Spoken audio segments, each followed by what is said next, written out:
මං හරි ලකි. ඔයාට කවද හරි ඔයා ගැන එහෙම හැඟීමක් දැනිලා තියෙනවද? වරදින්න කියපු, වැටෙන්න කියපු, කොටින්ම කිව්වොත් මැරෙන්න තරම් අසරණ වෙලත් ඊළඟ මොහොතේ මොකක් හරි ප්‍රාතිහාර්යකින් ගොඩ ඇවිල්ලා තියෙනවද? එහෙම මිනිස්සු දැකලා තියෙනවද? හොඳ මිනිස්සු දිහා සොබා දහමුණත් බලන් ඉන්නවා. මං කියන්නේ අපේ සිතුවිලි හොඳ වෙන්න ඕනේ. මොකද එතකොට අසරණ වෙලාවේදී කවුරු හරි කෙනෙක් අපේ පිහිටට එනවා. ඉතින් කවුරුවත් නිසා ඔයාගේ සිතුවිලි නරක කරගන්න එපා. ඔයා හොඳ වෙන්න. මොකද ජීවිතවල ඕන තරම් ප්‍රාතිහාර්ය සිද්ධ වෙනවා.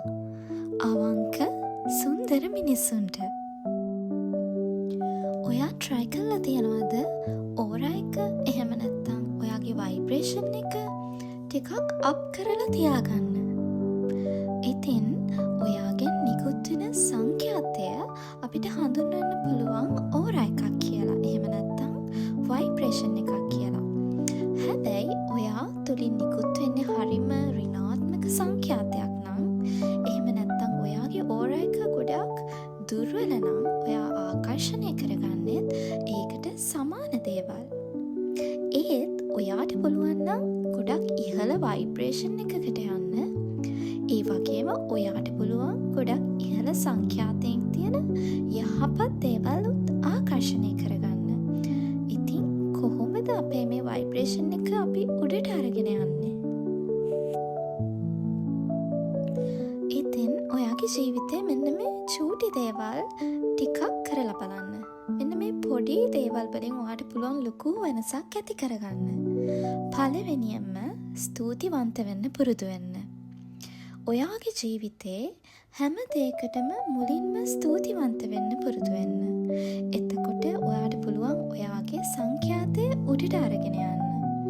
ඉතින් ඔයා ගන්න ආහාරවලට, ඒ වගේම ඔයාට ලැබෙන මුදලට, ඔයත් එක්ක ඉන්න මිනිස්සුන්ට, ඒ වගේම ඔයාගේ ජීවිතයට ලැබෙන හැම දෙයකටම හොඳ හෝ නරක ඒ දේවල් වලට මුලින්ම ස්තුතිවන්ත වෙන්න.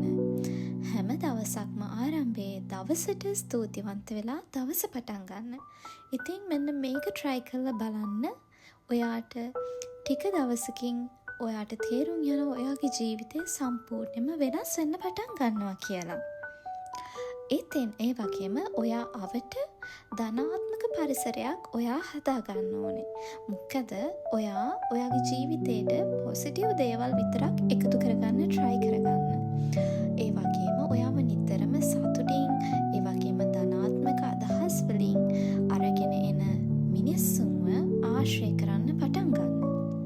ඉතින් එතකොට නිතරම ඕපදූප කතා කරන අයව, විවේචනය කරන මිනිස්සුන්ව අයින් කරන්න.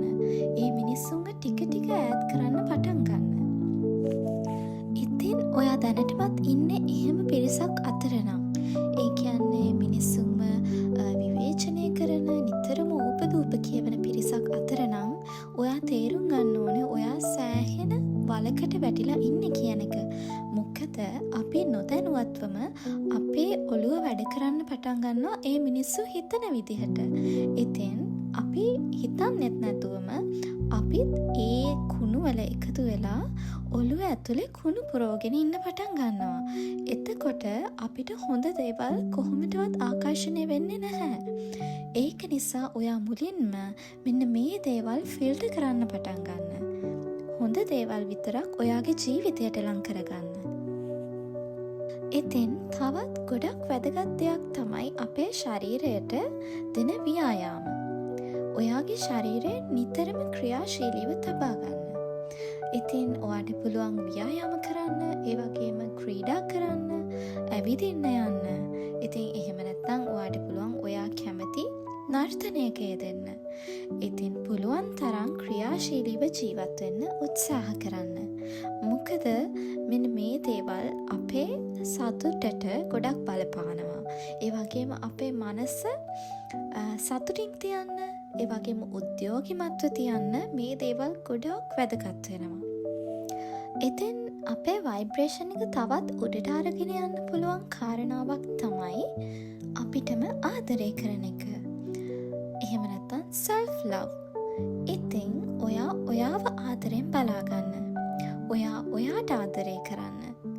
මොකද ඔයා ඔයාට ආදරේ කරේ නැත්තං ඔයාට අනික් දේවල් වලටත් ආදරේ කරන්න පුළුවන් වෙන්න නැහැ. ඉතින් ඔයා ඔයාට ආදරේ නැත්තං හොඳ දේවල් ඔයා ළඟට එන්නෙත් නැහැ. ඒක නිසා ඔයා ඔයත් එක්ක ධනාත්මකව කතා කරන්න. ඉතින් ඒ වගේම ධනාත්මකව හිතන්න. ඔයා වෙනුවෙන් මුලින්ම ජීවත් වෙන්න පටන් ගන්න. ඒ වගේම ටොක්සික් මිනිස්සුන්ගෙන් ඈත් වෙන්න. ඉතින් මෙන්න මේක ගොඩාක් වැදගත් දෙයක්. මොකද මිනිස්සුන්ට තමන් ඉන්නේ ටොක්සික් මිනිස්සු එක්ක. එහෙම නැත්නම් ටොක්සික් පරිසරයක කියන එක තේරුම් ගන්න සෑහෙන කාලයක් යනවා. තමන් දැනටමත් ඒ ටොක්සික් මිනිස්සුන්ගෙන් වෙන දේවල් වලින් විඳවනවා කියන එක තේරුම් ගන්න සෑහෙන කාලයක් යනවා. ඒක නිසා ඔයා මුලින්ම බලන්න ඔයා ඉන්න පරිසරය, ඔයා ආශ්‍රය කරන මිනිස්සු මොන වගේද කියන එක.